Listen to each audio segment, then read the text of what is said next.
So we can all agree that 2020 was quite the year. It was definitely a time of learning and discomfort and personal growth. And reflecting back on that year, one of the more important things that I learned, especially one of the more important things I learned that is directly tied into my work here with Break the Twitch and my exploration of this stuff, is how emotional regulation is directly connected to attention. Now, I'm not a counselor or a psychiatrist or anything like that. I'm speaking from anecdotal experience and what I've learned doing a lot of this work. So take that for what it is. So in this video, I'd like to share a little bit more about how I reached this conclusion, my own experience, and then the things that I've learned to help ground myself and become more connected and aware of how I'm feeling and how that's affecting the different things I'm trying to do on a day-to-day basis. These are things that are very straightforward and you can use as well. So let's go ahead and get into it. But before we do, just want to take a quick moment to shout out the sponsor of this video, Skillshare. Skillshare is an online learning community for creative, curious people. I assume the type of people that are in this audience right now, which is exactly why I chose to partner with Skillshare. Personally, I've really enjoyed going through this storytelling course I've been making my way through, and just in the first couple lessons, I was already picking up tips and tricks and ideas to apply to these videos and the other things I do with Break the Twitch. One of the best things about Skillshare is that it's less than $10 per month on the annual plan, and that's unlimited. You can take as many courses as you'd like. The world is your oyster. The first 1,000 people that click the link in the description of this video will get a free trial to premium Skillshare membership. It's definitely something worth checking out. Thanks again to Skillshare for sponsoring this video and supporting my work here with Break the Twitch. All right, so let's kick it back to March of 2020, right when the pandemic hit. People started working from home. A lot of people lost their jobs. The gym closed. Like everything was crazy. Like a lot of things were changing and were very different. And as far as emotional regulation goes, that sort of situation is a complete disaster. That was a period of time where there were a lot of coping, cookies, and baking going on. That's the great flour shortages of 2020 and, the toilet paper shortages and all this other stuff. Obviously, people were not necessarily acting rationally during that period of time, and that is a part of emotional dysregulation. Not really being grounded, being more in a panic state and not knowing what to do, but also doing a lot of things at the same time. It's only really clear to me now in hindsight, having learned a lot about this since then as well, but I was having trouble working, feeling organized, getting the things done that I had taken care of quite easily before the pandemic hit. It really threw me off quite a bit. And I learned that that is an aspect of emotional dysregulation when you're kind of not aware of how you're feeling. And then we go into this sort of hardcore coping mode. And what I found really interesting is that coping looks a lot like the Twitch. It can look like the excessive hoarding of grocery supplies like toilet paper and stuff like that. It can look like a lot of one-click purchases on websites online, more checking social media. Like the new info Twitch was extremely prevalent during that time just because we wanted to know more information. When there's so much uncertainty, it's like you just want to know what's happening. And so you keep reading and checking Twitter and news and all that other stuff. There's this massive overlap of the things that I've always considered Twitches with coping with an emotionally difficult situation. And so looking at that relationship really helped me understand that the buzzing, distracted, kind of bouncy ball brain feeling that I would get at different times actually had a lot more to do with anxiety and with emotional dysregulation than it did anything else. So it was really drawing that connection that helped me realize and step into this whole idea that really when we're feeling distracted, when we keep looking at Instagram or something, or when we're facing something that we are maybe low-key afraid of, whether it's writing something that's going to be judged by someone else or working on some piece of work or that book that we've always wanted to write, but we never quite start on it because there's this feeling and then we just conveniently get distracted or something else comes up. Those feelings of resistance and like anxiety all work together in this elevated state of uncertainty, and it's all rooted in fear, right? So at the ground floor of this building of coping and the twitch and all these things is this whole entire system that's just rooted in fear. It's rooted in this fear of judgment, fear of not knowing what we're doing, the anxiety of uncertainty, and just like how all of those things keep our minds distracted, keeps our minds looking for any possible out, except for doing the one thing that you need to do right now, or the thing that's really important to you. And so we can look at that and then look towards some traditional or more common grounding techniques in order to bring ourselves back to center and relieve some of that anxiety, some of that stress, and then use those same strategies as a way to get focused, as a way to calm our nervous systems and allow our brains to like be more at peace and feel more safe. Even if there isn't physical danger, it can be a feeling of safety that is necessary in order to sit down and pick up the pen to do the work.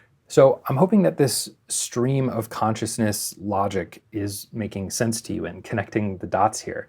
But with that being said, I wanted to share some grounding techniques, some things that have actually worked really, really well for me when I'm experiencing higher distractibility, higher anxiety, and I need to recenter and ground and like quiet the buzz of just noise in my brain. If you're interested in researching more about this, some of these concepts are rooted in what's called cognitive behavioral therapy. Now, the one most effective strategy for grounding that I've found that works instantly is cold therapy of some type. This absolutely blew my mind because there was one point when I was on the verge of a panic attack. And I have, maybe one of these types of panic attacks per year. And then before that, it wasn't even that much. But when I get a panic attack, it's really bad. Like I will actually get physically sick where it will trigger my motion sickness. And so if you can imagine like turbulence on a plane is a very bad situation for me. So this is what I did. You can literally use any type of cold to trigger a physical sensation in your body. It can be an ice pack or some ice cubes or a cold shower. The thing that I found most effective is jumping into a cold shower.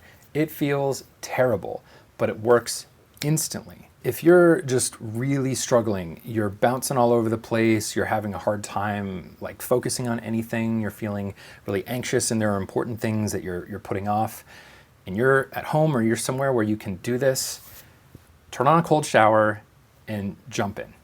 The physical sensation will essentially shock your body and your lizard brain, using the technical term, and it will just like still your brain instantly.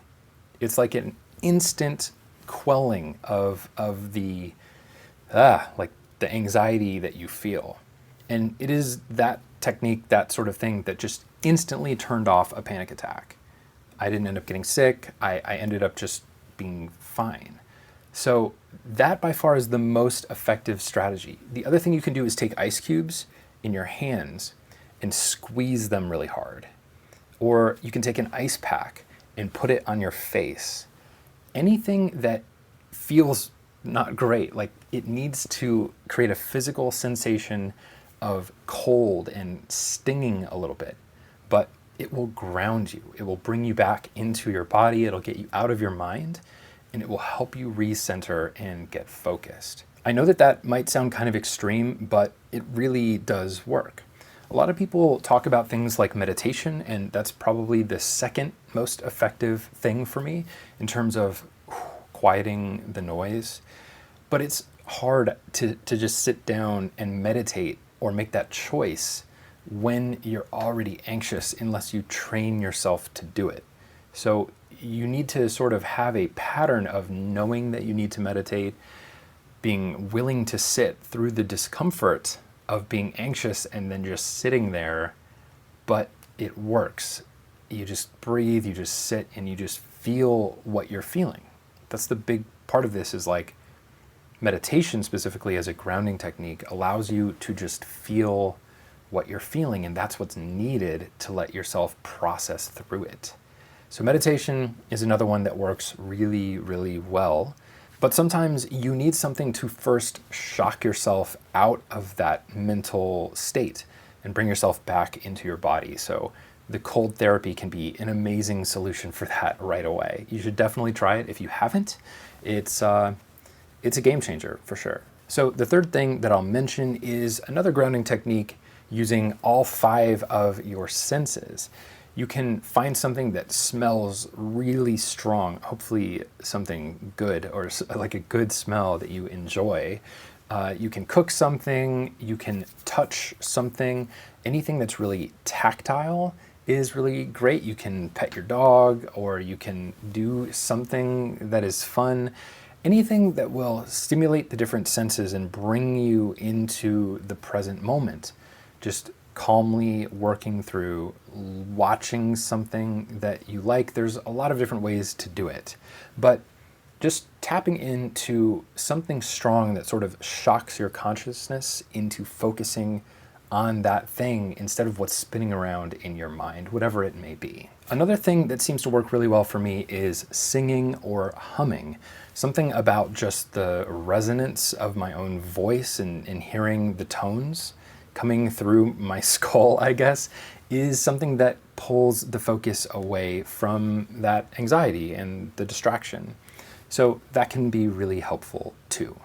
There are a ton of resources online if you look for grounding techniques. For me, the cold therapy really works well, but it might not be the thing that does it for you. So I'd highly encourage you to experiment and try some of these things.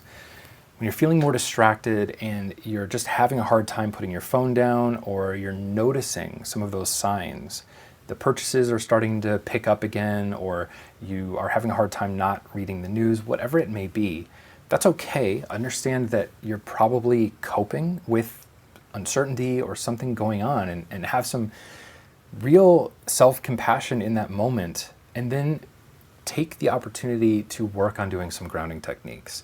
That is just one of the most effective ways to, in the moment, break the twitch. Don't beat yourself up. Don't beat yourself up about it if that's what's happening, because, you're probably dealing with something difficult. So just one little bit by bit, it's all good. So I gotta say, even a year and a half ago, this is never a video I thought I'd be making, but seeing this connection has really helped me understand the twitch so much better.